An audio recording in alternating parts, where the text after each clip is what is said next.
आज मैं आप लोगों को श्री वाल्मीकि रामायण का बालकांड का 66वां सर्ग सुनाती हूँ, जिसमें राजा जनक का विश्वामित्र और राम लक्ष्मण का सत्कार करके उन्हें अपने यहाँ रखे हुए धनुष का परिचय देना और धनुष चढ़ा देने पर श्री राम के साथ उनके ब्याह का निश्चय प्रकट करना है। तदंतर दूसरे दिन निर्मल प्रभात काल आने पर धर्मात्मा राजा जनक ने अपना नित्य नियम पूरा करके श्री राम और लक्ष्मण सहित महात्मा विश्वामित्र जी को बुलाया और शास्त्रीय विधि के अनुसार मुनि और उन दोनों महानस्वी राजकुमारों का पूजन करके इस प्रकार कहा, भगवान आपका स्वागत है। निष्पाप महर्षि, आप मुझे आज्ञा दीजिए, मैं आपकी क्या सेवा करूं, क्योंकि मैं आपका आज्ञा पालक हूं। महात्मा जनक के ऐसा कहने पर बोलने में कुशल धर्मात्मा मुनि श्रेष्ठ विश्वामित्र ने उनसे यह बात कही, महाराज, राजा दशरथ के ये दोनों पुत्र विश्व विख्यात क्षत्रिय वीर हैं और आपके यहाँ जो यह श्रेष्ठ धनुष रखा है उसे देखने की इच्छा रखते हैं। आपका कल्याण हो, वह धनुष इन्हें दिखा दीजिए, इससे इनकी इच्छा पूरी हो जाएगी और ये दोनों राजकुमार उस धनुष के दर्शन मात्र से संतुष्ट हो इच्छानुसार अपनी राजधानी को लौट जाएंगे। मुनि के ऐसा कहने पर राजा जनक महामुनि विश्वामित्र से बोले, मुनिवर, इस धनुष का वृतांत सुनिए। जिस उद्देश्य से यह धनुष यहाँ रखा गया है वह सब बताता हूँ। भगवान, निमि के ज्येष्ठ पुत्र राजा देवरात ने के नाम से विख्यात थे, उन्हीं महात्मा के हाथ में यह धनुष धरोहर के रूप में दिया गया था। कहते हैं, पूर्व काल में दक्ष यज्ञ विध्वंस के समय परम पराक्रमी भगवान शंकर ने खेल खेल में ही रोष पूर्वक इस धनुष को उठाकर यज्ञ विध्वंस के पश्चात देवताओं से कहा, देवगण, मैं यज्ञ में भाग प्राप्त करना चाहता था, किंतु तुम लोगों ने नहीं दिया, इसलिए इस धनुष से मैं तुम सब लोगों के परम पूजनीय श्रेष्ठ अंग मस्तक काट डालूंगा। मुनि श्रेष्ठ यह सुनकर संपूर्ण देवता उदास हो गए और स्तुति के द्वारा देवाधिदेव महादेव को प्रसन्न करने लगे। अंत में उन पर भगवान शिव प्रसन्न हो गए। प्रसन्न होकर उन्होंने उन सब महानस्वी देवताओं को यह धनुष अर्पण कर दिया।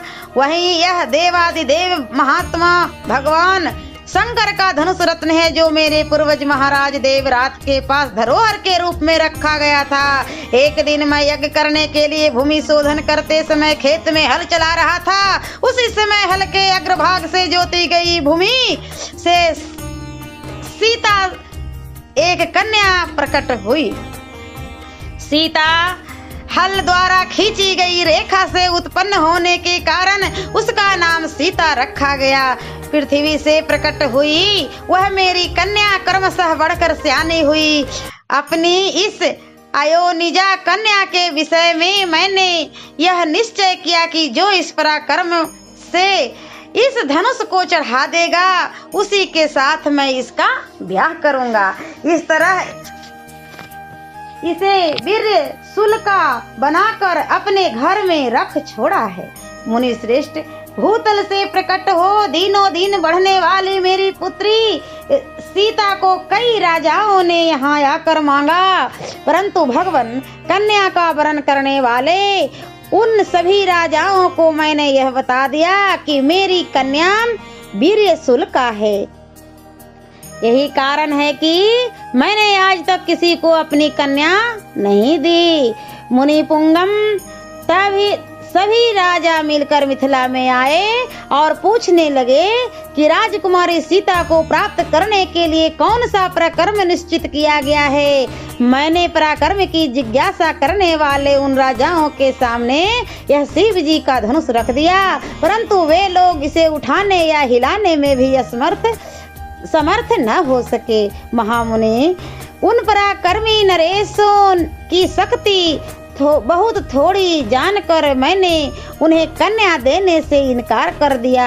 तपोधन, इसके बाद जो घटना घटी उसे भी आप सुन लीजिए। मुनि प्रवर, मेरे इनकार करने पर ये सब राजा अत्यंत कुपित हो उठे और अपने पराक्रम के विषय में संशयापन्न हो मिथिला के चारों ओर से घेर कर खड़े हो गए।